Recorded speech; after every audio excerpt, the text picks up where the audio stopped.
Singi mathau hengalandana pambigi mathau taba machinjak phanganbada mateng pangba ngamido isi masidi phogi wangak nati ingkol gi mana masing hawai kobi alu tilhu khoko pathabadane masina piba kana pasidi haidana kana di haidini sema akup barol gi dama lengsin birao Thogjal Agro Manipur Sagoman Mainoler Machin Impal Ways loinana manang nakpa retailer khuding magta su phangbigani Tek Maha Shakti Hangdokchari Toy Football Arena Samram Lamkhai near Khongjom War Memorial Gate Mafam asida ayupo mga digina pong tara fawgi manungda adom na apamba pong pamda booking tawbiba yagani masi kakta sunatana hena akupa information gidama platesports.in download tawduna akupa marul khangbiba yagani loinana mobile number 8798502903 amukahana 8798502903 Toy Football Arena Samaram Lamkhai near Khongjom War Memorial Gate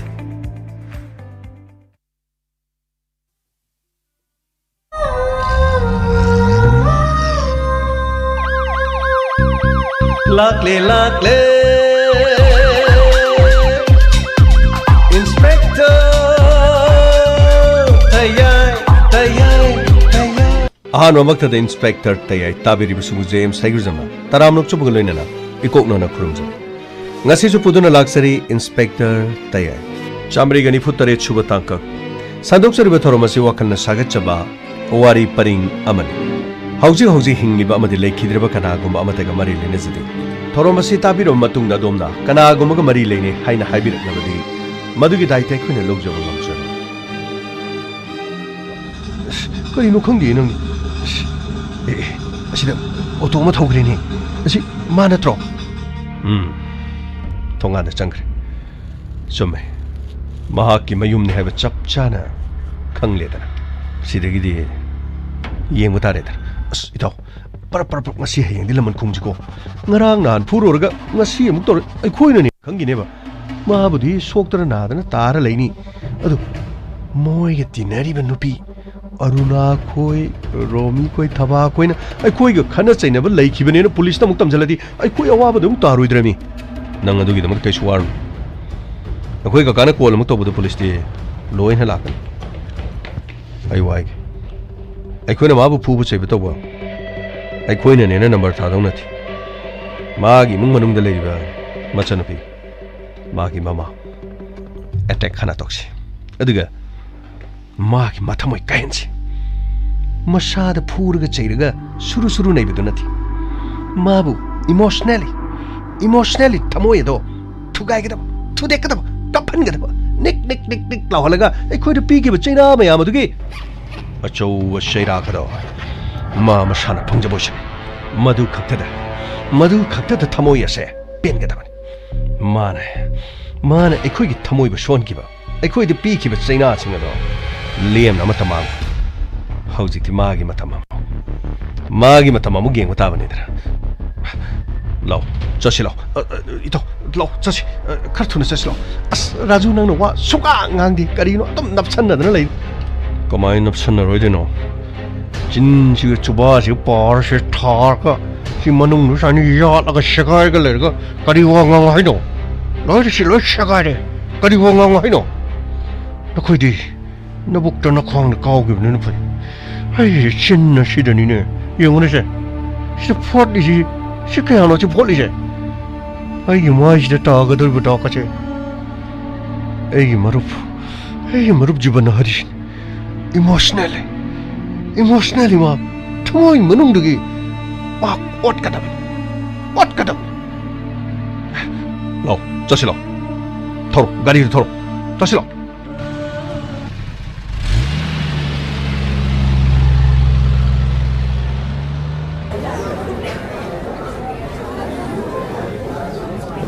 Mogi mi me achi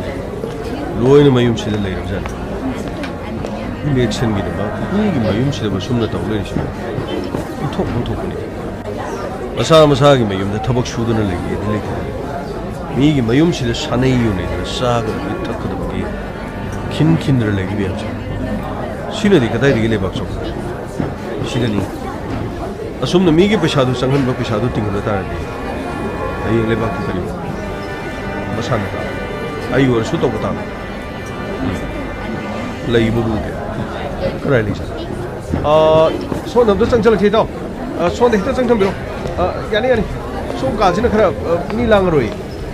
funny funny लाक्चरी हेक्ता लेक्शन बिरो करी थबक बु लेगे बहुत मया सिदा लाक्पी बिसि थोनो नंगाय जखरे लेक्शन बिरो सी काजिना खरा इंगनी सिदा याम नंगाय जर आई सुम कोइथोक चरकपनि इलेक्शन गदि थोइदोकपा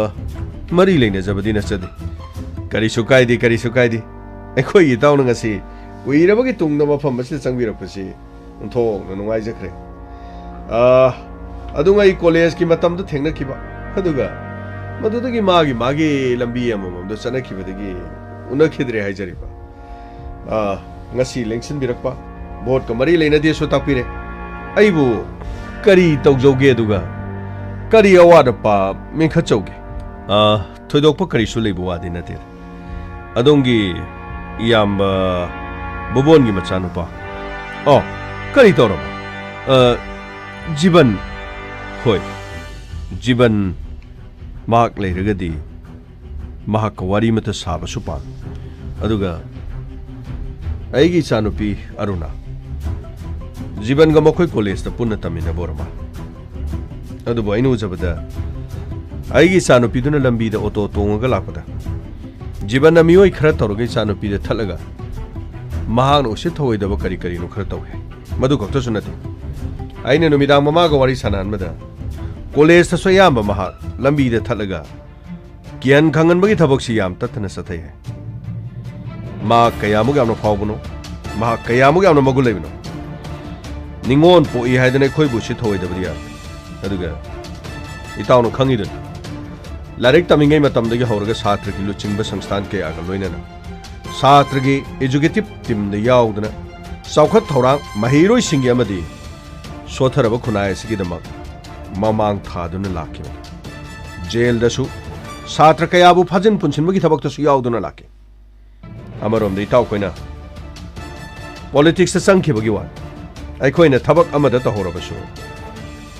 अइगिदमक अइगी चानुपा लेते हाइदना उसे थौइदब तौबदि यार मदुगी मतांग दे वारी खर सानजगेना लाक्चब यारगदी इलेक्शन मया सोइबनी नै वास क्या कना सुंगंजनिंदी इताउना कौथोपिरगा अइगी मांगदा अचुमरादु करिनो हाइबदुगी हंगनबगी तंजा तुम पिबिरबदी ए अदुगी ओइरेको आई हेक्ता वारहक्सगी वारौबिगन नखोय कना कना लै सर जीवनदो मुक्तो लाओ सिदा फंगनी सर खरा थोरो हायो फंगनी सर वारौबिबि यादे ता हौजिकी मतमगी नहा सिंगसि करिनोनि वा ngang हौरगा तौथोरक थबक थोरम सिंगदा अखोइना मिट उन्थोकना नाख्रबा हाइता वारौबिबि यादे सोइखिबा लानखिबा लेरमलबसु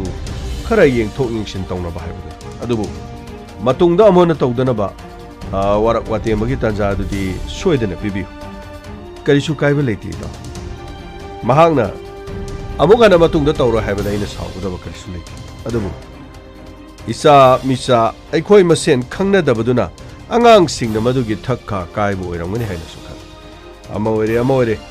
mahak thorok laga wari sanaraga soidena khangani kari haige ka mangda leli bahan sinang khangbra ai khangjathi aruna gi pabung che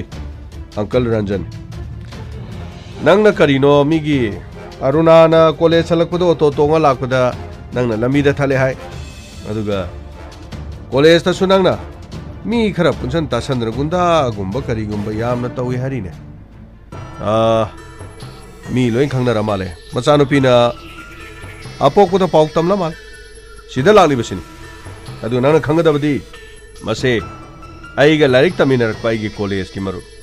मधु खक्ता सुनतने कोने लारिक तमिनरिंगे स्कूल की तोंगा तोंबा छात्र संस्थान सिंगना लोखलकबा खोंजंग कयादे कोई पुन्न सरुक यादना लामिना आईने राजनीति दे संखिबगी वान महान राजनीति दे संखिदबगी वान हाय हाय नंगना करिगिदमक अरुणाना कॉलेज तके हलकपदे गाड़ी दे थतखिबा कॉलेज त लाकपदे नन हेक थले हरिसिन करिगी Kaka, aidi Aruna bu icham chamna sum marup amagum khanjaban. Ada magi mong matau sida ina sum. College karak pasu auto amaga sum lak. College hankiba su auto amada sum hankiba. Lambi de sathok sachin tawraba su auto amaga sum satpa. Adu kari dawraba. Satra no auto tongbada yade haiba leibro. Halakpadasu auto tongba yai, chatkibadasu auto tongba yai, lakpadasu auto tongba yai. Thabak chatpadasu auto tongba yai na. Maduda kari kaiba leibage? Kaka, kaiba budi kari su kaidi. Ada magi punsidu mangadra haidana. Aini samsamna magi tungi punsigi khalaga tinaba loinaba ngangnabadi kaka khuiga chumna ngangnarasu aikoina karisu amangba chathagadaba su leiba nati.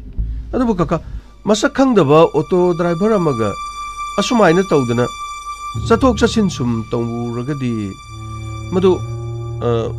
wajaba adugi mathaktasu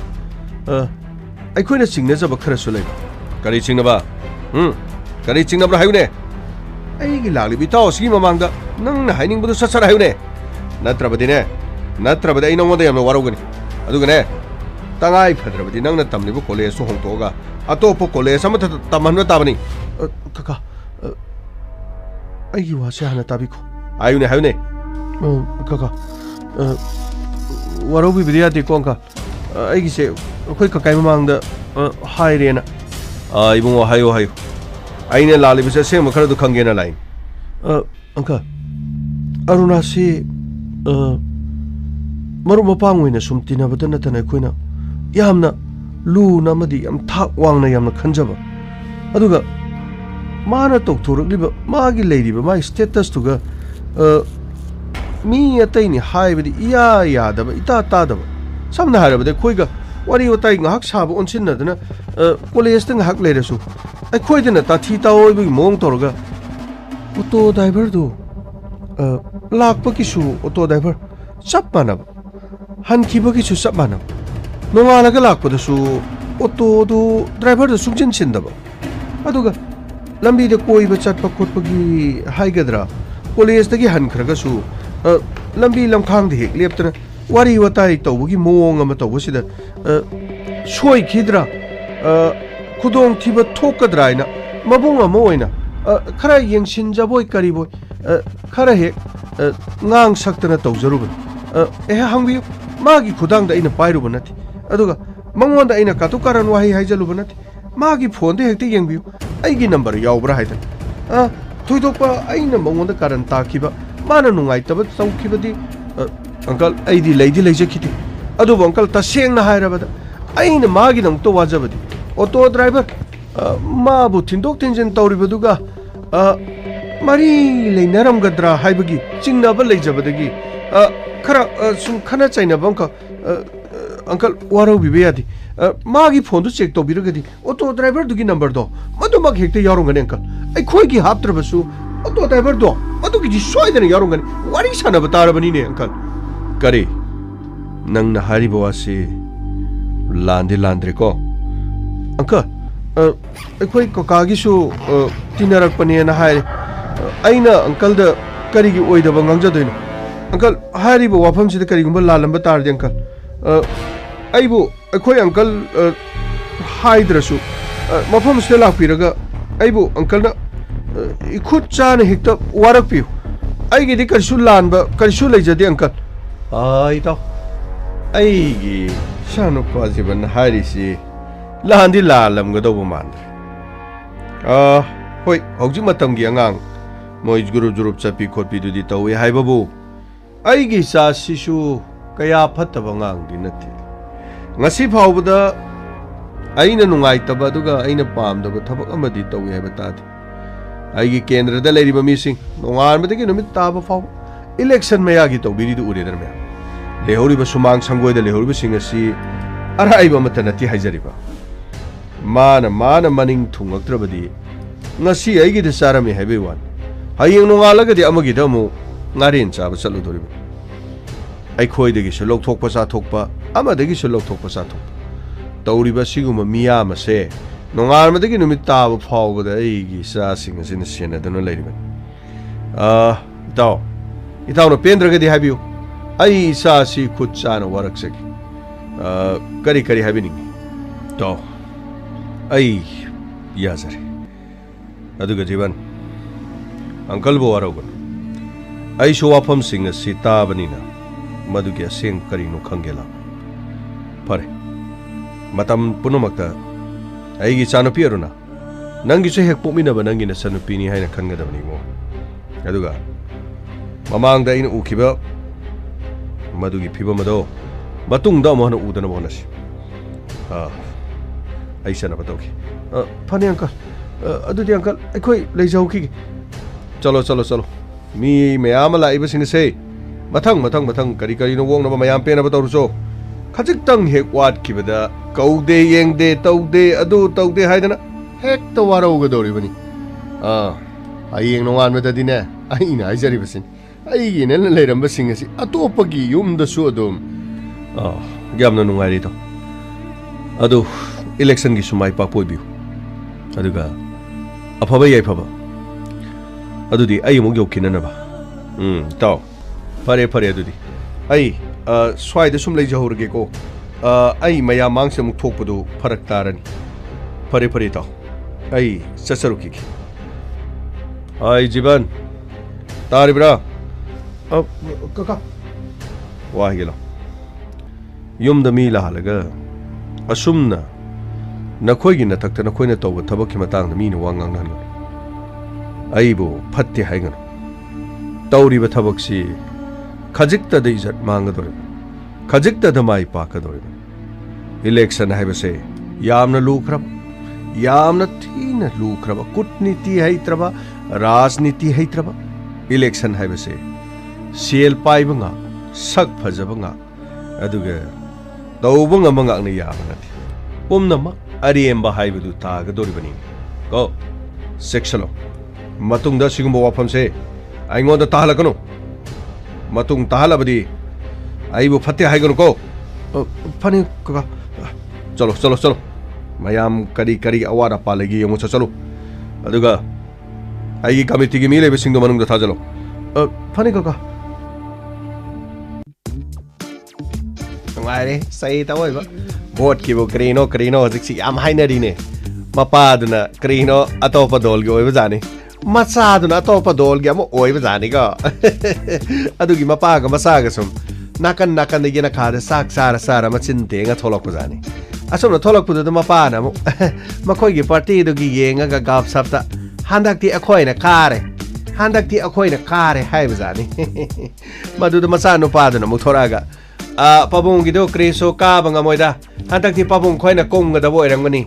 krino hana kari kari amura anira kar di yare da hantak ti pabung khoina kummaga khoina muka ga da boirangani asumna phagi tawtuna sungna na bajani ko adigi mapa na hai bajani krino ne bungo ai khoi de dom ka badi dom ka ga da bani adum ka basi de dom ka ga da bani hai bajani ada masa nu pa dun hai krino pabung udi sungkara di kabagi loiba naiba ma leibane pabo krino adu phawba khang dabra khang de karina sungkar di maton yordi maton kontharaga kapham leitre di makha da putrup amuk tarak da bani karino amumu kana ga da bani karino ne vote po ngase phawba da karino mi amana hanjan tare ni palak manga terulak adum ka basibu kana yauge ne pabo asmai sungang na badu di krino mana mapa ni masani haibdu kauthok na dana yena khadu de lengoner asumna phuna dana leirami sibo krino yengo ne hojiki matam da taw sibo bot ne na taw ji mapa masa khana andre maro mapa masa khana andre krino lekai sa hada ke boss de lore di kya nungai gi ni ko ama su leiri ne me ya aina tamning ba ma su lei mamangi boto adu do pangdo ki budu sumaina tawi hai go krino ahan ama ani sanga krino na hawai di si amada krino sai maning ma pir ga muk te salaga mana pa ma mapa du de kit namani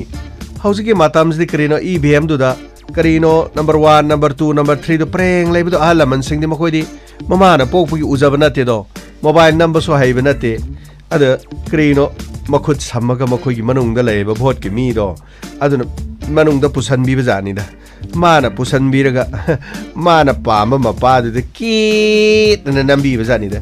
नुपीदुना याराब्रे इबेमा असोमना हाइबा जानि आउ यारे इमा high अदुगा नुपीदो अदुम थोखरे माना खल्लिना माना पामजबदु थादरेना खल्लिनी सिबु याब्राबा सिबु मफम खरा सिंगबा मफमददि याबै वानि मीगी महुतनेना proxy सांगबसु यादे हाइबगी वानि नंफम हईतब हनोबी हनोबदुदी अस number ताकपीरीने न मनुंगदा पुसनगिबदुना माना पामदा दुम नमेने सिबु boat कौब्रो us अमसु नहानमुक ताउबनीने सुमाइना us Modi करिनो ngaraang numidangi so masado manam maha selaga laga IBM gi mapad mun adama lepaga mana lay nambra sunam de ma tawber su tawde adigi di kare polling officer dina ta da kri tawrage bot to mathang mathang tha da naga da bani ngai duna leire kri no nampham thokbu kit nambir ga thok pira khrio asam na hai jani ada no pa da ma de som mun yeng lay som mun yeng lay ma di kri no tawphom khang da bajani ada ma na hai ri Sar, ngarang bot ki pesa khara phang maduna tap ta gai thaksil lore aduna nampham du kau thokre me ha tune am se krino me am ai wari taram bro loi na khoba khore isi bo yai nang na sai de tamina murom so maduna lumma ga khoi mani ta bani da nang gi wari ta da ko ire na adu kamai tok sai bno karino ito khoi Drubo koi nganu yen adu da porkone koi sana de do pudi porti kamai to ba as khang de da ma koi jo nganu seng do loi ne da ya taw lai ra kang de guli pizari bra karino kang de ama da porokte bowler seng do so karino corona na kra kang de ama da porokte stadi hangam kari kobi sabagi karino asi thonga na pun ba sando adu no koi tan tan ba ne me as mathai am sai da chume hajiki adu election gi kano si yodringe da thila di phaidana as kamai tawni tawri lila side Manipur Assembly election mayai kabani shabu vote phangna no side vote kina tera side miyam pura makta karino SSP balak chawba lenga ko miyam gi lenga democracy da mapung marai farba sahi tarani pan surba miyoi singa masagi apam hak piduna miyam gi mihut lenga khanbagi chatna rolda election haibase khwai digi maru oiba thong amani haukiba chahi yankhai rom asida miyam gi mihut khanbagi mikhalda angakpa phangna ahongba kaya lakre adudi miyam gi aningba apambagi chapchaba masak election gi matamda pangthokhibra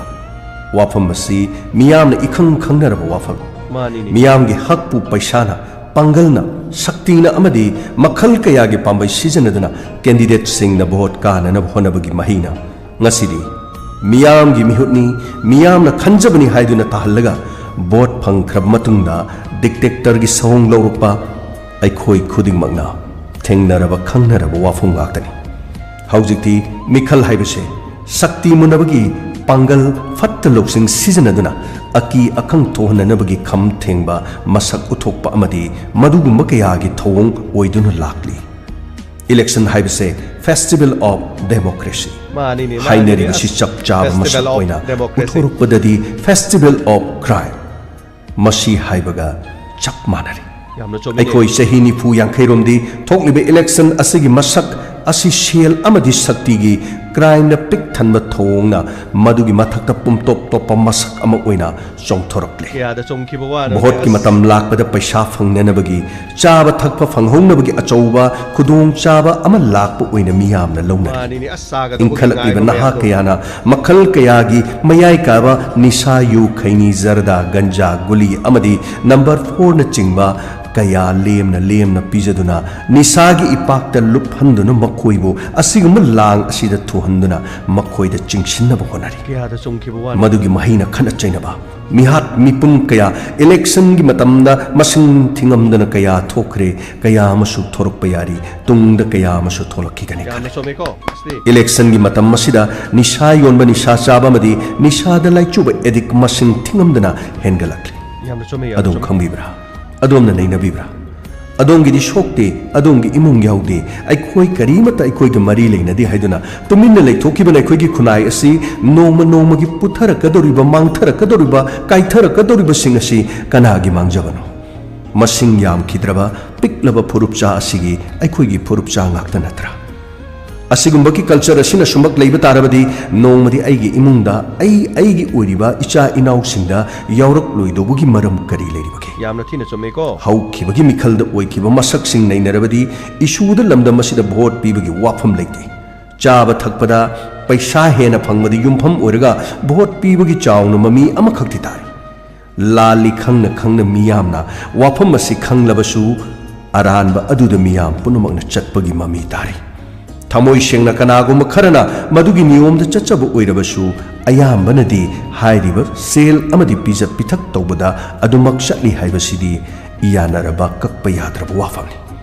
election the सरुक यारिब candidate political party अमतना मयाई काब निसादगी फत्तब मांगजब तौदनब मपुम ओइना मदु थिंगनदनब होनबगी मसक अमत्ता करिगुम वाफम अमता थमदे वाफम अमता सुपंदे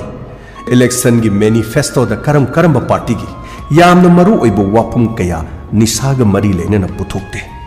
मियामना truck मयाई काब निशा करबार तौरग तालक cell मदुदगी फंगलक पैसा सिंग अदुना vote की हक लेबगी वाफम कनाना सुनिसिंदे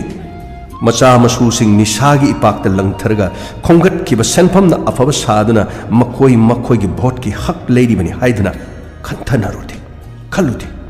election खुदिमक्ता मसिंग यामलब लुपा lakh crore कयाना खुजिंग ओइदना मयाई काब निशा सिजनदना election काननबगी पांबई ओइना सिजनै हाइबसे मियामना खंगनरब वाफम अदुबु खंगसिनदे तुमिना ले कयाम कुइना तुमिना लेखिगनी अमरोमदा निशा लंबीदगी मरी लेनबसिंग फारी अदुबु vote की मफम सिंगददी खरुंग पई पैदुना मफम कयादा थैदोक्तुना कैंडिडेट के मफम द नत्रबसु कैंडिडेट के थंगनबा मफम कयादा अरोनबद निशा कया मरुम लाक्लिबा मियाम अदुना नुमिदांगी मतमद चारिबा थक्लिबा कया सिंग असिदि संचिंदुना कनाना फाबा ngambage कनाना पुंदुना मदुदा दंदी पीबा ngambage कनंबा इमुंगदगी याउख्रबगे फेसबुक दा खबर दा युलिकली मंगा फारे युलिकली तरा फारे हेदना ममाइद फोटो काप्सन बिरगा फोंगलप अदना निशा थिंग ngambgadoribra ngasi election lakpa matamsida manipur miyamna wakhal taminabagi tangai fadaba adugi mangda taduna leiraba wafam amani haibase ai khoina kaidongai da kauthokpa phatrabra haibase matam amadi yamna mapangan kalamba club amadi maira paibising politics na maram oiduna machet takhibadigi mapangan kan khalaknanaba amkhana honnaminabada kari kaiba lebage kadai de chakre pangal leiraba maira paibi pangal leiraba club na harolsi लेकाई दे election की मिंगदा निशा Marang काइना season नरिब सिंग असि थिंगनब होनमिनब करी काइबा लेबे मतांग सिदंग असि अखोई खुदिंगमक की वखल तामिनबगी मथौ तारे निशा करबार तौबद चेनब सिंग निशा योंदुन vote खोमलिब सिंग मसक खंगदोकपग लोइना निशा की मायोक्ता मपुंग फाने अखोई मसेन मायोक याब ngамगदबा अफब मिहुत खन्ननबगी मतमद ओइते यामना सोमे निशाना लाइसुरबा सोक्थरबा सौथरकलब लमदम ओइखिदनबा अखोई खुदिमक होनबगी मतम मदु यौद्रिब्रा अमुक्तंग खंथबियु अमुक्तंग वाखल फाथबियु ngasi natrabadi hayeng tungda mikap tholokpa matamda lekha taaduna iramdam irei paksigi kanglei sa singna lekha tarakpa matamda mikap thokluba aduna di kari kana gani aikhoi chapmana na leminarasi adomna niyom sumna apamba mirepta vote bibibagum adomna niyom sumna nisa thingbada shu sharuk yaminarasi as yamna somine asidi yamna somine hello माइके सोम the लेबिरिबा मिया पुनम की मताबना फैनी करिगुबा मतंग पौजेन जब लाक्सरी Manipur assembly election द मयाई काबनी शादु सोम लाउरा सक्रेदो सीजन नबदि ngahak tang taning manine adubu adum law sakre ne do chawba lenga bot ki wa gu mata do saro asing makana ba se tabna faini siaro ne khoi lamdam sida digo asing makana ba wadi amata taw yaro kri no barel sakada ba sidi kri no wati warem oiba mayam do adu mudo tar mayam khaba paku de khubani to ai da haisni kasai tab do di khoba amata khude ba ai gi singo wati warem do di khoba ko e ba ko oi Aruna ऐ तारी ब्रह्ममा लक्चरे नसानो P कोक्तरो याम thorough कोक्तरो से ऐ police station तंग कोतरो ऐ गी फी कोतरो करिगिनो यामनो साउरगा लाकपिरि दुबु कैदोग्रगे बा नसानो P दु याम thorough कोक्तरो वारी खर साइ सानो पी दु कोक्तरो होय अरुणा काय है गिना 너희 바봉 남더라 오예. 그리 하리잖아 뭐. 아이는 하리신. 나사노 피세. ngallingi matamdo warag watem. Mana mahi masing tamgani harido aidi tohlagi hanale. Mahi masing tamado ore do boradi nupa mahaina singnarga. Mayum makai pan kibana khwaidi gena phaga. Nungsiri bani haidana awab sen thoktaba mi amada nungsira kadori. Maduna maram moidana imung asida magi maisana ekoi khangma moidori. Haujiki matamdabu sudi sudana nomdi nomdana karigi maral leitana sangom saningi angakpani ne mi singas election asida mi mayum aduda shau shadun lehoriba mayum da chak thongdarbra khangti brahman nektana sangoi du da maiku wa wa kadana makha da kharana achau bu phora amada lapu du gar gar gar lelo kharana hawai chamho kharana nga semho achau bu festival amani haibedo chumlaba ja masa masana masagi mayumda masagi mathau tawduna masa masagi nupi anga kari oigadagi kari tawgadagi sana thaknana ba suba nomdrabadi madu kanadi haibadu khandri masidaida are mapa kharagidam sina ba mat kinadre mi singse sina ba mat kinadre hariba kari no moi pabu kadai de satpiruragi bot ki mafam daga satpirurabro madugumadu ururaga yumasida shauri shibu nasanu pigana kari mari leinarage tumile nasanu pisu nanglo mako kasi yaudine nupi singna awaba taba mi singbu hena nungsi habdo madu sumbaza nangi nasanu pi koktoro yamna thunaina wahangani koktoro pabu kari auto thobu nupadu kanano kari no pabu aina hangi basinine auto thoriba nupadu kanano nanga larik taminabro nanga horukpa manabra mahaki yumna karino mahaki mamin karino mama mapa kari tauri pabu madi chamchamna auto thobani auto thobuduni naina hangise pabu kari toroge kanana kari amu haijalage kanana kari haijale habanati nangna auto tongba nupadu college sumana nuktigi thinba halakpa ki sumana thinba aduga nakhoi ahum romi amadi thaba thabak chalabasu auto du da sale hari pabu auto da thabak chatpa college ka ba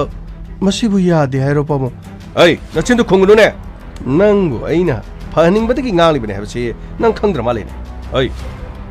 ai se nangbu poli banangi na pan nangna phattaba thabak tobadi aina kai dongedi yengdona lebanga moy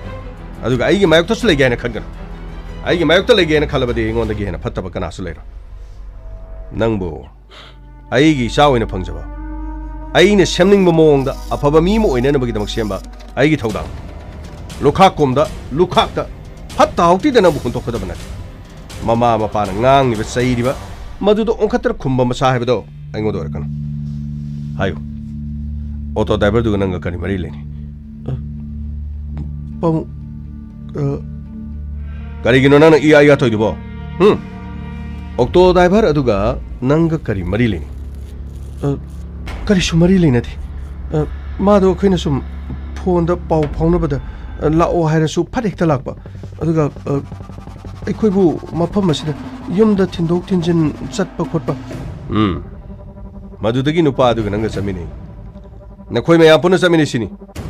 ꯑꯗꯨꯒ ꯂꯝꯕꯤ ꯑꯗꯨꯗ ꯖꯤꯕꯟꯒ ꯈꯟꯅꯔꯤꯕꯒꯤ ꯃꯔꯝꯅ ꯑꯁꯦꯡꯕ ꯃꯔꯝ ꯑꯁꯤ ꯀꯔꯤ ꯁꯠ ꯁꯠ ꯍꯥꯏꯌꯨꯅꯦ ꯑꯁꯦꯡꯕꯗꯤ ꯑꯩꯈꯣꯏꯒ ꯈꯟꯅꯕ ꯅꯠꯇꯦ ꯑꯩꯈꯣꯏꯅ ꯊꯕꯛ ꯆꯠꯄꯗꯨꯗ ꯂꯝꯕꯤꯗ ꯖꯤꯕꯟꯅ ꯊꯠꯂꯛꯄꯅꯤ ꯃꯥꯒꯤ ꯀꯔꯤ ꯃꯊꯧ ꯂꯩꯕꯅꯣ ꯈꯪꯗꯦ ꯀꯣꯂꯦꯖꯇꯁꯨ amadasu aini ngarang imadasu haijaban mado yamna aikhoida khurog yamna thangba min ada auto driver adusu madugi moongdo adum khangmani aduga mana lambi da thatchalaga aikhoida mana gunda tawbuda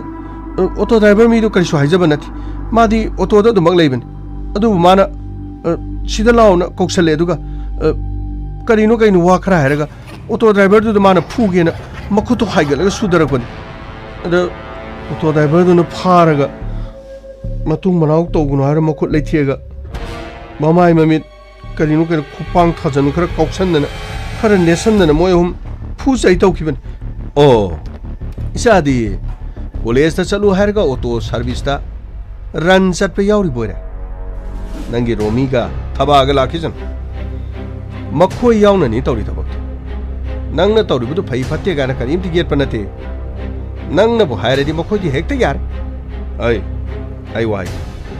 ngasi de ge auto to nga chat per college to somna dum chalu tangai phadrabadi ne yum masidagi ai gi gari asi tawraga nang driver ama thamlaga sathok chasin college sana namagi damaina silakusu maduna tragana larik tamlibudu tok patai madu amuna tragana ain haibe electrabadi mapalam da thadokraga naina sing tambudu loidriba phawba matik chaba mi oidriba phawba lap thokna nabagi damak khona batai mama ngasidagi na sana pije aina haribasi ningthi jana senagadaban aduga masigi makha phalaktrabadi nangwada punamak taina gadoriban moi pabungi dine ai ngonda ta tainan moi pabungi ne khungu mari na thosu ai ngonda taino kudam na thosu ne ai ngonda taino cha hinjang do hautrasu ai ngonda taino na sa no pi na thongda hautrasu ne ai ngonda dum tainari duni ai ngangi sipagi nate na khoi punamak aina haibisi mayok lerdi yum masida thonglon chelga thangani ai gi ja chokna na ba ai mimang ga chop na ba shinbero aina haribisi adubu moi pahu otu thobudu ga na sa no pi siga koina rabra nuksina rabra kari tawrage haibisu haibidi aina haribise koina da bagi wana makhoi bu thindok thinjin tawduna nongan badagi numita phabu senari ba honda wari sanari ba thabak chapni nari ba se asauba asoiba ma lakna bagi maram am leirabani aina haribasini wa makha tanganu ko ai chale matha ta ka namma masamuna khano as kalina tawdori sibo bema nangbu auto driver du natradi karino gari tongninga amata leitrabro nangbo ima auto driver du yam phai masak matau ju phajai mabuk su yam na phai mi ahum gai do mathantana mana ne film do tobo do maina phudaliba haima karino ni hari sibo masak matau ga phajaba kokul hoi kai koi dong tau bro ima moi gai du di haining dre ai mathayam sare auto tongba yadradi kamaina muk chattoino hey napa sin ngangamido ai lobugini adu ada napa sin yadabadi tawgunu ko karino ai wa matang haige nangbu auto driver duga nangbu nuksina braba ima haidoise engonda hayuse nangbu nuksina bro ima nuksina badi kaisu leiteba adu aini yamna pameba ima karino ne harisibo nangi pabunga sisu aingonda hanne yengba natene aina pambadagi urururu leiraga na pabungsi aina ne leisaringeda matung ila laini ne aduna ni mana ngasi sauna ngangi se mana ingonda pamjabu oiramadi aina sauna ngang doba aina ma pamjarubani na ngasi mana sauna ngangi bani ni bema lakriba nango lai na chong ka ta chong auto gi wa to ai na pabung marak salu ki mai pema tari branangbo ima ai lege sira kai dorge nabungse tabak chatpa matam yorine nganna thoktrabadi ran thengi haidana horen paisa taiga tadega loirabro nangbo hoima loiri sak sakro haibabu tiffin na hapo haidana tiffin da sak to hape o phare waige nangne ngarang na hansu yamna kuina halakti yumda nangbu nabung cha thokrakanda nangna kadai da chalino ne nangbo ima asomda makharom da chawbi khoida chatpani chawbi khoida di nangbu kuina leiman kreda ima singju bora cha sena moi da kuina he lai thorbai ma hoini bema matam fatene imana ne yum asidi thandale hobududi nungaite dana nabung na ne ma ne he halaktri da nang na hana yum asida halakpado maduna phaiko yamna thengna chathok khotok pa yaba nati koi be ma hoi ma ai kaisu chathok jarui ma phare kana no gari ma thok jaleina kana wari jano hai tari bra nangbo ngan ba gari ma da kana no mi ma lai ne oi ma thole kenom tang jige tema ibungo kari sibo ngan bagi yum mani ngan bagi yum ni kari haibi bagi ibungo kari so haide ai sum khangning dana sangak pan yum lei kere leiri ba mong mato mi leina ba yum la sa san leina ba makolan sangi sangon phawbada asumna sabadi imana pokpudagi ude ibungo karino imobo sarkar gi kari yum leijadaba singi yum sabagi yengba lakpa mira yum kai mon yengi sibu ibungo kari leige ibungo itema ai laksari basi yum sagena lakpanati aina laksari basi punsigi amohana mafam asida laktanaban kari noni hari sibo ibungo na mafam asida su lakpire aduga mafam asida amohana laktanabani hari sibu ibungo aikoina kari lan kiba khot kiba aduga ibungo na mafam asida laktanaba hari sibu lakkadobugi maram sina kari maram oirabano ibungo amukta sengna amukta haibiyo ba tema adongi sanu pa kok thopiro kana kari nang aibu khangra ai khangjadre khangjalo khangbada kanaga nang na mangi ba mangado mang phau naroi adugane ai khoibu phatta bu ju tahan ga manaba usek chekla singse atiyada punna paiminabani sakta ba matamda mafam amada punna sakta minabani ko aduga wahigi kwakta wahongi matu thechalaga kwakto wahong oiba kaidongai di yar pabung wafam sibu ai karimata khangjadre khangnabo hano soidena khangani khangnabo hanadrabadi kaidongai de khangma ngamoi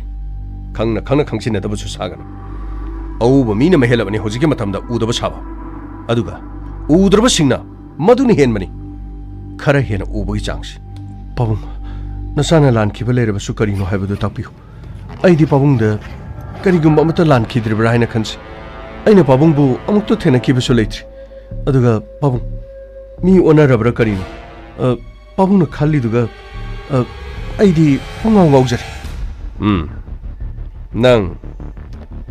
college satri thindok thinjin tawgi tabakto ngasi degi lep nangi passenger ate phangdrabasune aigi naktalo kadai degi no nang hangat handa thauba sanaraga nangi paisa doi pirabasu piki nangna college sasariba angang sing thindok thinjin tawba makhoine sachi hariba makhai chathok chasin tawbuduna angang sing du lairik ta thawai yautri makhoigi mapun simang tare aina haribasi lana logunu mapa amana masagi phattana na bakai dong nung khalo aina mafam asida lakliba ngasi ngangliba nangbu chaiba lakpanate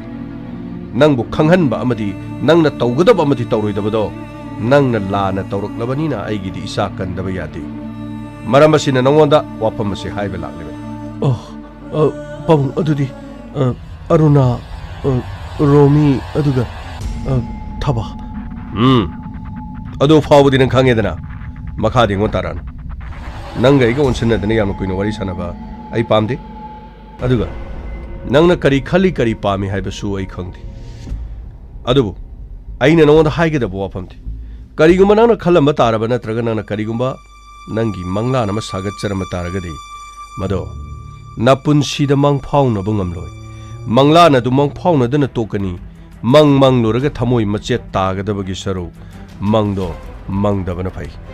ꯑꯩ ꯆꯠꯂꯒꯦ ꯃꯇꯨꯡꯗ ꯑꯃꯅ ꯊꯦꯡꯅꯒꯨꯝꯁꯤ ꯑꯗꯨꯒ ꯃꯐꯝ ꯑꯁꯤꯗ ꯑꯩꯕꯨ ꯑꯃꯅ ꯂꯥꯛꯅꯅꯕꯒꯤꯁꯨ ꯁꯤꯟꯒꯅꯤ ꯏꯇꯩꯃ ꯋꯥꯔꯧꯕꯤꯕ ꯌꯥꯗꯦ ꯑꯉꯥꯡꯁꯤꯡꯁꯤ ꯍꯧꯖꯤꯛꯀꯤ ꯃꯇꯝꯗ ꯃꯁꯥ ꯃꯁꯥꯅ ꯊꯥꯡꯂꯤꯕ ꯈꯣꯡꯐꯝꯁꯤꯡꯁꯤ ꯏꯆꯥꯁꯨ ꯉꯥꯏ ꯃꯤꯆꯥꯁꯨ ꯉꯥꯏ ꯈꯜꯂꯒ ꯊꯥꯡꯕ ꯉꯝꯗꯦ ꯍꯧꯖꯤꯛꯀꯤ ꯃꯇꯝ ꯌꯥꯝꯅ ꯆꯥꯎꯈꯠꯂꯦ ꯇꯣꯉꯥꯟ ꯇꯣꯉꯥꯟꯕ ꯇꯦꯛꯅꯣꯂꯣꯖꯤ ꯑꯀꯦ ꯑꯃꯧ ꯅꯣꯡꯃꯗ ꯄ꯭ꯔꯤꯊꯤꯕꯤ ꯁꯤꯟꯕ ꯊꯨꯡꯅ ꯀꯣꯏꯕ ꯌꯥꯕꯒꯤ ꯑꯗꯨꯒꯨꯝꯕ ꯃꯇꯝ ꯑꯁꯤꯗ ꯑꯅꯧꯕ ꯖꯦꯅꯦꯔꯦꯁꯟꯁꯤꯗ ꯂꯩꯔꯤꯕ ꯑꯁꯤꯒꯨꯝꯂꯕ ꯃꯈꯣꯏꯒꯨꯝꯕ ꯈꯔꯁꯤꯅ ꯋꯥꯈꯜ ꯈꯟꯕ ꯉꯝꯗꯗꯨꯅ ꯍꯦꯟꯅ ꯑꯋꯥꯕꯒꯤ ꯀꯣꯝꯗ ꯄꯨꯊꯅꯅꯕꯒꯤꯗꯃꯛ ꯋꯥꯍꯟꯅꯅꯕꯒꯤꯗꯃꯛ ꯍꯧꯖꯤꯛꯇꯒꯤ ꯃꯈꯣꯏꯅ ꯊꯥꯡꯂꯤꯕ ꯈꯣꯡꯊꯥꯡꯁꯤꯡ ꯑꯗꯣ ꯆꯨꯝꯊꯣꯛꯅꯅꯕꯒꯤ ꯂꯥꯛꯄꯅꯤ ꯏꯕꯨꯡꯉꯣꯅ ꯍꯥꯏꯔꯤꯁꯤꯡꯗꯣ ꯏꯃꯥꯗꯤ ꯃꯔꯝꯁꯨ ꯑꯃꯠꯇ ꯈꯪꯗꯦ ꯂꯧꯁꯟꯕꯁꯨ ꯑꯃꯠꯇ ꯉꯝꯗ꯭ꯔꯦ ꯏꯕꯨꯡꯉꯣ ꯏꯃꯥ ꯑꯗꯨꯅꯅꯤꯅꯦ ꯏꯃꯥ ꯑꯩꯅ ꯍꯥꯏꯖꯔꯤꯁꯦ ꯃꯑꯣꯡ ꯆꯥꯗꯕ ꯍꯥꯏꯕꯁꯤ ꯃꯑꯣꯡ ꯆꯥꯗꯕ ꯃꯤꯗꯒꯤ ꯍꯧꯔꯛꯏ ꯑꯗꯨꯒ ꯍꯧꯖꯤꯛꯀꯤ ꯃꯇꯝꯗ ꯃꯁꯥꯒꯤ ꯐꯤꯕꯝ ꯃꯑꯣꯡ ꯃꯇꯧꯗꯤ ꯌꯦꯡꯖꯗꯅ ꯃꯁꯥꯒꯗꯤ ꯆꯥꯅꯩ ꯆꯥꯅꯗꯦ ꯈꯪꯗꯅ ꯋꯥꯈꯜ ꯁꯥꯒꯠꯄ ꯌꯥꯝꯅ ꯂꯩ ꯃꯗꯨꯅ ꯂꯩꯕꯥꯛ ꯑꯁꯤꯗ ꯂꯥꯏꯔꯕ ꯃꯁꯤꯡ ꯍꯦꯟꯒꯠꯅꯅꯕꯅꯤ ꯋꯥꯔꯧꯕꯤꯕ ꯌꯥꯗꯦ ꯏꯇꯩꯃ ꯅꯅꯥꯎꯒꯤ ꯋꯥꯐꯝꯁꯦ ꯈꯔ ꯍꯦꯟꯖꯜꯂꯝꯕꯁꯨ ꯌꯥꯏ ꯑꯗꯨꯕꯨ ꯑꯩꯅ ꯍꯥꯏꯖꯅꯤꯡꯕ ꯋꯥꯐꯝꯗꯤ ꯃꯤꯑꯣꯏꯕꯁꯦ ꯁꯦꯜ ꯄꯥꯏꯗ꯭ꯔꯕ ꯑꯗꯨꯒ ꯃꯍꯩ ꯍꯩꯇ꯭ꯔꯕ ꯍꯧꯖꯤꯛꯀꯤ ꯃꯇꯝꯗꯗꯤ ꯀꯔꯤꯃꯠꯇ ꯆꯠꯅꯗ꯭ꯔꯦ ꯑꯗꯨꯅ ꯏꯇꯩꯃ ꯃꯥꯟꯅꯕꯁꯤꯡ ꯄꯨꯜꯂꯒ ꯖꯨꯔꯥ ꯖꯨꯔꯥ ꯁꯦꯝꯕꯅ ꯈ꯭ꯋꯥꯏꯗꯒꯤ ꯐꯒꯅꯤ ꯊꯤꯛ ꯅꯦꯝꯕꯅ ꯊꯥ ꯂꯥꯝꯕꯒꯤ ꯊꯕꯛꯁꯤꯗꯤ ꯊꯥꯗꯣꯛꯁꯤꯅꯦ ꯑꯩ ꯆꯠꯂꯨꯈꯤꯒꯦ ꯏꯕꯨꯡꯉꯣ ꯑꯗꯨꯒ ꯑꯩꯅ ꯍꯥꯏꯔꯤꯕꯗꯨ ꯒ꯭ꯌꯥꯟ ꯇꯥꯎ ꯃꯈꯥ ꯇꯥꯔꯛꯄꯗ ꯑꯩꯕꯨ ꯃꯐꯝ ꯑꯁꯤꯗ ꯂꯥꯛꯇꯅꯕ ꯍꯣꯠꯅꯧ ꯑꯩ ꯆꯠꯂꯨꯈꯤꯒꯦ ꯃꯥꯒꯤ ꯏꯕꯨꯡꯉꯣ ꯀꯔꯤꯅꯣꯅꯦ ꯑꯁꯤꯗ ꯂꯥꯛꯑꯝꯃꯤꯕ ꯅꯨꯄꯥꯁꯤꯕꯨ ꯃꯥꯒꯤ ꯋꯥꯉꯥꯡ ꯁꯉꯥꯡ ꯑꯁꯤꯕꯨ ꯀꯔꯤꯅꯣꯅꯦ ꯏꯃꯥ ꯑꯩ ꯈꯪꯉꯤ ꯀꯔꯤꯁꯨ ꯈꯜꯂꯨꯅꯨ ꯏꯃꯥ ꯍꯧꯖꯤꯛ ꯐꯥꯎꯕꯗ ꯑꯩꯅ ꯀꯔꯤꯁꯨ ꯂꯥꯟꯕ ꯂꯩꯇꯦ ꯑꯩꯈꯣꯏꯒꯤ ꯂꯩꯕꯥꯛ ꯑꯁꯤꯗ ꯁꯨꯝꯅ ꯊꯣꯛ ꯍꯥꯏꯕꯗꯨꯅ ꯇꯝꯈ꯭ꯔꯕꯅꯤ ꯏꯃꯥ ꯃꯈꯣꯏꯒ ꯑꯩꯈꯣꯏꯒ ꯑꯣꯟꯁꯤꯟꯅꯗꯅ ꯀꯩꯗꯧꯉꯩꯗ ꯃꯥꯟꯅꯗꯨꯅ ꯆꯠꯄ ꯌꯥꯔꯣꯏ ꯏꯃꯥꯒꯤ ꯏꯕꯨꯡꯉꯣ ꯑꯩꯈꯣꯏꯗꯤ ꯃꯑꯣꯡ ꯌꯥꯝꯅ ꯆꯥꯗꯦ ꯅꯪ ꯋꯥꯈꯜ ꯃꯨꯟꯅ ꯈꯜꯂꯨꯀꯣ ꯑꯁꯨꯝꯅꯒ ꯌꯨꯝꯗ ꯂꯥꯛꯇꯅꯒ ꯍꯥꯏꯔꯝꯃꯤꯁꯤꯕꯨ ꯅꯪꯅ ꯀꯔꯤ ꯑꯔꯥꯟꯕ ꯈꯣꯡꯊꯥꯡ ꯏꯃꯥ ꯑꯩ ꯀꯔꯤꯒꯨꯝꯕ ꯑꯔꯥꯟꯕ ꯈꯣꯡꯊꯥꯡ ꯑꯃꯠꯇ ꯊꯥꯡꯗ꯭ꯔꯦ ꯆꯨꯝꯃꯤ ꯏꯃꯥ ꯐꯖꯕ ꯑꯔꯨꯕ ꯑꯍꯦꯟꯕ ꯇꯥꯏꯕꯪꯄꯥꯟꯁꯤꯗ ꯂꯩꯕ ꯃꯤꯅꯕꯨ ꯀꯔꯤꯒꯤ ꯄꯥꯝꯂꯣꯏꯗꯒꯦ ꯐꯖꯕꯕꯨ ꯎꯔꯒ ꯄꯥꯝꯗꯕ ꯅꯨꯡꯉꯥꯏꯅꯤꯡꯗꯕ ꯑꯋꯥꯠ ꯑꯄꯥ ꯂꯩꯇꯅ ꯍꯤꯡꯅꯤꯡꯕ ꯍꯥꯏꯕꯁꯤ ꯃꯤꯄꯨꯝ ꯈꯨꯗꯤꯡꯃꯛ ꯃꯔꯨꯑꯣꯏꯅ ꯇꯥꯏꯕꯪ ꯃꯤꯑꯣꯏꯕꯗ ꯅꯠꯇꯅ ꯖꯤꯕ ꯄꯥꯟꯕ ꯈꯨꯗꯤꯡꯃꯛꯅ ꯃꯁꯥ ꯃꯁꯥꯒꯤ ꯈꯟꯗꯨꯅ ꯑꯉꯝꯕ ꯁꯦꯠꯇꯨꯅ ꯁꯥꯟꯅꯔꯤꯕ ꯉꯥꯛꯇꯅꯤ ꯉꯥꯟꯕ ꯆꯔꯥ ꯑꯃꯇꯪꯒꯤ ꯅꯪꯅ ꯋꯥꯅ ꯍꯣꯠꯅꯔꯤ ꯅꯆꯟꯅꯨꯄꯤꯁꯤꯒ ꯑꯩꯒꯤ ꯍꯤꯗꯥꯛ ꯒꯨꯂꯤ ꯂꯩꯕꯒ ꯏꯕꯨꯡꯉꯣ ꯑꯩꯈꯣꯏꯗꯤ ꯊꯤꯛ ꯌꯥꯝꯅ ꯅꯦꯝꯃꯤ ꯍꯧꯖꯤꯛ ꯅꯨꯄꯥꯗꯨꯅ ꯍꯥꯏꯔꯝꯃꯤꯗꯣ ꯌꯥꯝꯅ ꯆꯨꯝꯃꯤꯀꯣ ꯃꯥꯟꯅꯕ ꯎꯆꯦꯛꯁꯤꯡ ꯑꯇꯤꯌꯥꯗ ꯀꯣꯏꯅ ꯆꯠꯇꯨꯅꯅꯦ ꯄꯥꯏꯃꯤꯟꯅꯩ ꯆꯥꯛꯇꯥꯃꯤꯟꯅꯩ ꯆꯥꯃꯤꯟꯅꯩ ꯀꯩꯗꯧꯅꯨꯡꯗꯁꯨꯅꯦ ꯀ꯭ꯋꯥꯛꯇ ꯋꯥꯍꯣꯡꯒꯤ ꯃꯇꯨ ꯊꯦꯠꯂꯒ ꯋꯥꯍꯣꯡ ꯑꯣꯏꯕ ꯌꯥꯔꯣꯏ ꯂꯥꯏꯔꯕ ꯑꯩꯈꯣꯏꯗꯤꯅꯦ ꯑꯗꯨꯃꯛ ꯂꯥꯏꯔꯅꯤ ꯃꯤꯅꯅꯦ ꯍꯟꯊꯅ ꯌꯦꯡꯒꯗꯕ ꯏꯕꯨꯡꯉꯣ ꯃꯤꯅ ꯁꯤ ꯌꯧꯅ ꯌꯨꯝ ꯂꯥꯛꯇꯅ ꯍꯥꯏꯔꯝꯂꯤꯕꯁꯦ ꯅꯪ ꯁꯣꯏꯗ ꯉꯥꯝꯗꯅꯕ ꯅꯪ ꯍꯣꯠꯅꯧꯀꯣ ꯏꯕꯨꯡꯉꯣ ꯏꯃꯥ ꯀꯔꯤꯁꯨ ꯈꯜꯂꯨꯅꯨ ꯅꯁꯥꯅ ꯀꯅꯥꯒꯤ ꯃꯐꯝꯗꯁꯨ ꯂꯥꯜꯂꯨ ꯏꯃꯥ ꯑꯩꯒꯤꯗꯤ ꯑꯩꯒꯤ ꯏꯆꯜꯒ ꯑꯩꯒꯤ ꯏꯃꯥꯒ ꯃꯁꯤꯗꯒꯤ ꯍꯦꯟꯕ ꯀꯅꯥꯁꯨ ꯂꯩꯇꯦ ꯅꯁꯥꯕꯨ ꯊꯥꯖꯕꯤꯌꯣ ꯐꯔꯦ ꯑꯗꯨꯗꯤ ꯅꯪꯕꯨ ꯊꯦꯡꯗ꯭ꯔꯤꯕ꯭ꯔꯥ ꯅꯪꯕꯨ ꯏꯃꯥ ꯌꯥꯅꯤ ꯑꯩ ꯆꯠꯂꯨꯈꯤꯒꯦ ꯃꯣꯅꯥ ꯇꯥꯃꯣ ꯌꯨꯝꯗꯒꯤ ꯆꯠꯊꯣꯛꯀꯅꯨꯀꯣ ꯐꯅꯤ ꯇꯥꯃꯣ ꯑꯩ ꯆꯠꯂꯨꯈꯤꯒꯦ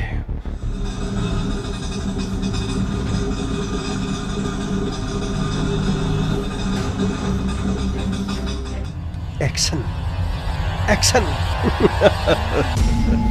Light, camera, action! Nangi action siju thuna palihe. Pandadi karino. Ikuragi manakta sat hekda lakpai wani. Tandum phana chai. Akhui ikuragi manakta thok te tharaga ina. Aseng basingdo. Thaudo tugi matangda sat haibani. Aidi khui kurana. ꯑꯍꯟ ꯑꯗꯨꯒꯤ ꯃꯃꯥꯡꯗ ꯐꯨꯔꯛꯑꯗ꯭ꯔꯅ ꯑꯩꯗꯤ ꯄꯥꯈꯠꯂꯨꯔꯝꯅꯤ ꯑꯗꯨꯒꯗꯤ ꯑꯩꯒꯤ ꯊꯃꯣꯏ ꯁꯦꯡꯕ ꯑꯃꯗꯤ ꯑꯩꯒꯤ ꯆꯤꯟꯗꯒꯤ ꯊꯣꯔꯛꯂꯤꯕ ATMꯒꯤ ꯃꯦꯆꯤꯟꯗꯒꯤ ꯀꯥꯞꯊꯣꯔꯛꯄ ꯄꯩꯁꯥꯗꯧꯅ ꯃꯃꯩꯊꯪꯗꯗꯤ ꯑꯩꯅ ꯍꯥꯏꯖꯟꯕ ꯁꯦꯝꯖꯟ ꯁꯥꯖꯟꯕ ꯃꯌꯥꯝ ꯑꯗꯨꯗ ꯃꯄꯥꯗꯨ ꯊꯥꯖꯔꯒ ꯆꯠꯈꯤꯕꯅꯤ ꯑꯁ ꯑꯗꯨꯗꯤ ꯏꯇꯥꯎ ꯌꯨꯝꯗꯗꯤ ꯑꯔꯨꯅꯥꯗꯗꯤ ꯐꯨꯕ ꯆꯩꯕ ꯃꯄꯥꯁꯤꯅ ꯇꯧꯔꯝꯃꯣꯏꯗ꯭ꯔꯣ ꯃꯄꯥꯁꯤꯒꯤ ꯃꯑꯣꯡ ꯃꯇꯧꯁꯤꯗꯤ ꯑꯁ ꯄꯨꯔꯥ ꯁꯤꯗꯤ ꯑꯦꯛꯁꯟꯒꯤ ꯃꯤꯅꯤꯀꯣ ꯃꯑꯣꯡ ꯑꯃꯅꯤ ꯇꯧꯒꯦ ꯍꯥꯏꯕꯁꯨ ꯇꯧꯁꯅꯨ ꯄꯨꯝꯅꯃꯛꯇꯣ ꯑꯩꯈꯣꯏꯕꯨ ꯋꯥꯍꯜꯂꯤꯕꯅꯤꯅ ꯃꯥꯁꯨ ꯆꯩꯔꯥꯛꯇꯨꯗꯤ ꯐꯪꯖꯁꯅꯨ ꯀꯩꯅꯣ ꯑꯩꯅ ꯃꯥꯕꯨ ꯃꯥꯡꯍꯟꯒꯦ ꯍꯥꯏꯕ ꯅꯠꯇꯦ ꯃꯥꯕꯨ ꯅꯨꯡꯁꯤ ꯄꯥꯝꯃꯤ ꯍꯥꯏꯕꯒꯤ ꯋꯥꯅꯤ ꯃꯁꯛ ꯃꯇꯧ ꯐꯖꯕ ꯂꯧꯕꯤꯒꯦ ꯍꯥꯏꯕꯒꯤ ꯋꯥꯅꯤ ꯃꯈꯨꯠꯇ ꯁꯦꯡꯅ ꯍꯥꯝꯂꯒ ꯆꯥꯖꯧ ꯅꯨꯡꯉꯥꯏꯅ ꯂꯩꯖꯧ ꯃꯣꯟꯇꯦꯛ ꯃꯣꯟꯀꯥꯏꯗ ꯁꯅꯥ ꯃꯇꯨꯝ ꯃꯇꯨꯝ ꯄꯔꯦꯡ ꯄꯔꯦꯡ ꯃꯄꯥꯛ ꯃꯄꯥꯛ ꯁꯤꯔꯒ ꯅꯨꯡꯉꯥꯏꯅ ꯂꯩꯖꯧ ꯍꯥꯏꯕꯒꯤ ꯋꯥꯅꯤ ꯑꯗꯨ ꯌꯥꯗ꯭ꯔꯒꯅ ꯑꯩ ꯑꯗꯨ ꯉꯥꯏꯈꯣ ꯑꯩꯈꯣꯏ ꯂꯥꯏꯁꯤ ꯃꯕꯨꯡ ꯆꯠꯈ꯭ꯔꯦ ꯃꯈꯣꯏ ꯃꯆꯟꯅꯨꯄꯤꯗꯨ ꯊꯣꯛꯂꯛꯄ꯭ꯔ ꯌꯦꯡꯁꯤ ꯑꯩ ꯉꯥꯏꯈꯣ ꯑꯁꯤꯗ ꯊꯣꯛꯂꯛꯑꯦ ꯑꯁꯤꯗ ꯊꯣꯛꯂꯛꯑꯦ na na na na na na na na na kainomta hangjigiba kana kari kainoni sibu yumse khoigi ngan bo khoigi yum mani aigi ibungni somgi ibung as chap chanare khoi thilai yungni tho ngan bo yumne se ngan bo adu sina ngan bo gi macha nupi ni hari as yam nungare as ngan babu madi haujikta thokre ba kari noni karam ka dun hajibo kayam kuirigi haujikakta sidagi auto ma thogdokibado sida auto ma thogibado ngan bo ire mani mayam dada koi mayam bo Vema noi dadagi nahawai larik taminar pa kanguni da enon udabu koire akoi shu somda thika amagi khara sathok chasin khara tawru anyway amore nangi number amta lo yabro aigi number di akoi tamogi oina pirake noi tamogi de khoi de yauri hore namu noi tamogi phone do sat satrakanda nangi number du saladi nongoda phone toraga wari sanabi yaidana akoi bu chignabro akoi da dagi mama na basingni na haire si number dum talogi phone du bibiro ai namjaragi se sida lere yare adu akoi changi mingdu bu ai mingdi Mona Mona darling natiko film daga tawbudo Sone ki biscuit Mona darling are Mona leidna ama na hoi film daga yawbudo hoida adudi ai asibom tam to thukcharuki pare adudi ekoi le horgi ko noi da go horen wari sanarge ado paudo phautrage dinoda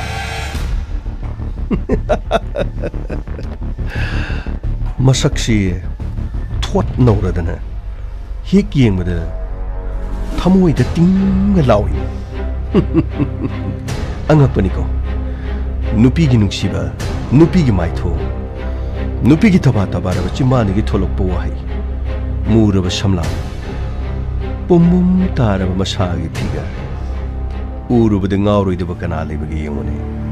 ito nang bomu aruna tu oga ase mu ngau dor bro ei adugi wanati aruna de gi special atai sinai gi extra ni extra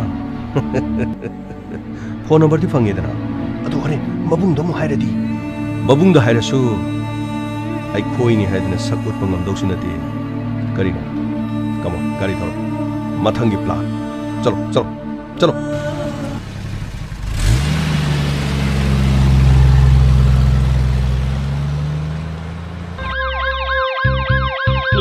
Lakle Inspector Tayai Lakle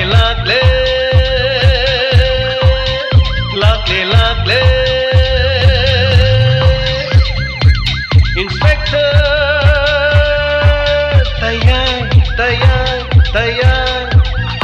Uthanaba